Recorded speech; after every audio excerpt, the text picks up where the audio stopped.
Trying to get my thoughts together on Superstar Season 2 has been complicated. On one hand, much like the first season, for a majority of its run, it's a fun, if flawed ride, with characters that are incredibly endearing. The new girls were all very fun, and fit the show really well. Wine was an interesting addition, who I was initially incredibly intrigued by. And we've gotten some great development and expansion on existing characters. Chisato and Sumi especially are wonderfully used and show how they've grown from season 1 in numerous ways. Ways that are only really sellable in a show that takes place over a greater period of in-universe time than the typical Love Live series. We're even actually getting season 3. I've said in the past I wasn't sure we would and didn't know if they'd actually do it despite it being the logical choice, but I've wanted one since the ending of the first season, so I'm really happy to have been wrong. There's a lot I've loved about this season, but Jesus, the last 2 episodes. I'm not excited to see how the story unfolds from here. Honestly, my main thought has just been, what are they even trying to do at this point? The season puts a lot of focus on the group preparing for Love Live, which makes sense. This is the longest period of in-universe time we followed a group. By this point, Muse and Aqua had both won and moved on. The group was crushed by their loss in the first season, and are now more motivated than ever to win. We see them struggle with feeling like they aren't getting anywhere, coming up against a new rival who beats the old ones before they even have the chance. And there's a big focus on the first years worrying they're holding the group back. Hell, the opening narration of the season, literally the first thing we hear is the original 5 describing how their goal is to win Love Live and don't want to lose again after feeling crushed last year. So then, halfway through episode 11, the episode before the finale, we suddenly get the plot point of Kanan being invited to a school and her choosing to accept this or not. Somehow also deciding whether Wine, who she barely knows at this point, gets in or not. This becomes the drama for the rest of the season, and in episode 12, the show really tries to make you think they're going to go through with it. Even though you know they're not. So this plot, introduced a single episode ago, overshadows the group winning Love Live. The goal they've been working towards the entire series to this point. Also, personal nitpick, but for the 3rd Love Live series in a row, we don't even get to see the group reacting to being announced winners, which really sucks. Then at the end, it's suddenly revealed Wine is going to Yogizaka, and Kanan's scholarship was cancelled. Just why? This ending confuses me so much because I just don't get what they're going for. It doesn't work as a subversion because everyone knew they wouldn't ever have the balls to separate Kanan from the group for most of the next season. It doesn't work as a punchline because they had treated this plot so seriously it overshadowed the main event the show had been building up to. And it also doesn't work as an emotional moment because we've only gotten introduced to this plot point an episode prior. And before it, there was no indication of it even being a thing Kanan wanted. None of this would matter if they didn't set this up as now being the most important thing in the series. You may think I'm exaggerating, but the group winning Love Live was built up as their entire goal. They've now brushed past that to focus on this arc. Why?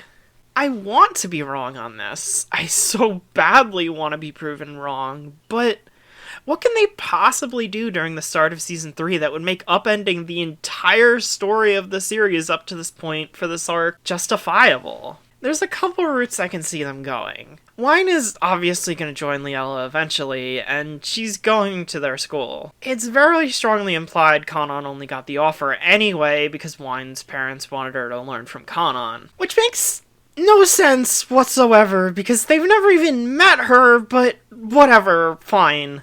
So most likely, either they got their application revoked, or Wine herself did. Which I don't really see, but who knows at this point. Or the school decided to pull it back for some reason. Also probably related to Wine and her family. I genuinely want to know where any of these would actually go in the story. At most, I see the group being mad at Wine for a bit and her regretting it till they decide that it doesn't matter. She joins and they probably have Kanan actually go in the finale. Now then, I have to ask, what weight would any of this actually have? Wine going to Yojizaka and eventually joining Liella is an interesting idea. I'm on board with it. Hell, they could have kept the cliffhanger of Wine in the uniform and Kanon being like, what? Without all this. There were a million other ways to get her into the school, but they chose to do it this way, and I just can't wrap my head around why. If this was established a lot earlier, say Kanon had heard about the school and subconsciously wanted to go, only to finally get the chance, and despite her flaw, one which the season focuses on a lot, of having trouble pushing herself and others out of her comfort zone, she finally decides to take the plunge with the support of her friends, only for it to immediately get yanked away. Then I at least think it would have landed a bit better.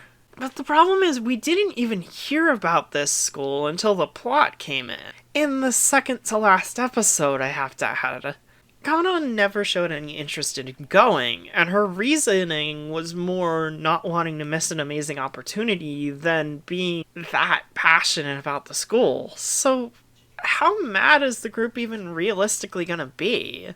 But then, despite all this, I don't even really want this plot point to be dragged out a ton. Almost the exact opposite. Besides Wine joining the school, which I'm excited to see handled, I don't even want any more time spent with this. It's dumb. They've already lost me. I'm sure others feel the same way too. It's an uphill battle for the show to make this feel worth it. As I've mentioned, I think the biggest issue here is that it overshadowed the group winning Love Live.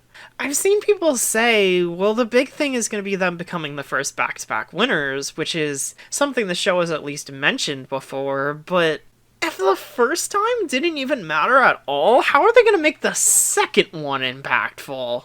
Yes, the show isn't over yet, and the story isn't either, but I'm still not expecting anything substantial to come out of this, and that's partially because by now the show has conditioned me to feel this way. Back in my Ren video, I talked about how I think part of the reason why she and her arc are divisive is because they introduced the plot element of the school potentially closing and her losing her home because she's broke, only for the resolution to be a quick, don't worry about it. It was a shocking moment for emotional drama that was really quickly brushed under the rug. In Season 2, they treat Cuckoo potentially having to go home if the group isn't successful or doesn't win basically the same way. Sumier is super worried about it, which I love, while Cuckoo wants to not think about it. She wants to be able to live her life as a school idol with her friends without letting that hang over her head eternally, which is also something I love. It's a fitting bit of characterization that adds even more depth to her. I really loved episode 9 overall. It was one of my favorites in the season. But at the same time, it highlights this issue as well, because the group doesn't even react to the news when Sumier finally tells everyone. Not even Kanon, who the show had previously set up as important to Cuckoo. In Season 1 at least, it feels like they barely interact this season. It once again takes a seemingly dramatic and big plot point and says, don't worry about it. Mind you, I'm not saying the characters make this conclusion. Cuckoo's sentiment to Sumier is basically, I appreciate your concern, but it's okay. We'll deal with it when we need to. Which again, I love, but the show treats this plot-wise more like it resolved it completely after this. A sentiment that's reinforced by the fact it doesn't even come up in episode 12. Not before the group wins, not after. We don't even get a throwaway line. This could be them wanting to save it for next season, but come on. I feel like there's a point where all tension deflates, and this plot point has reached that. What, are Cuckoo's parents gonna be like, oh, we want you to come home now, even though you only have like 3 months of high school left, and you've done what we agreed, and we've given you numerous extensions before, but now we're going back because... And then after not even reacting to the idea when it was revealed to them by an incredibly worried and crying Sumier, I might add, Kanon, Chisato, and Ren are just like, oh no, we have to stop them! I would laugh. Like genuinely I would laugh. Actually, you know another Love Live moment that wasn't supposed to be funny and was supposed to be dramatic that I always laugh at? The slap in School Idol Project Season 1. The preceding fight is actually really well handled, in my opinion, and a really good in-character moment for those involved. Nico especially. But the dramatic slap, followed by the cheery credits music starting while Umi's yelling that Honoka is the worst person ever, kills me.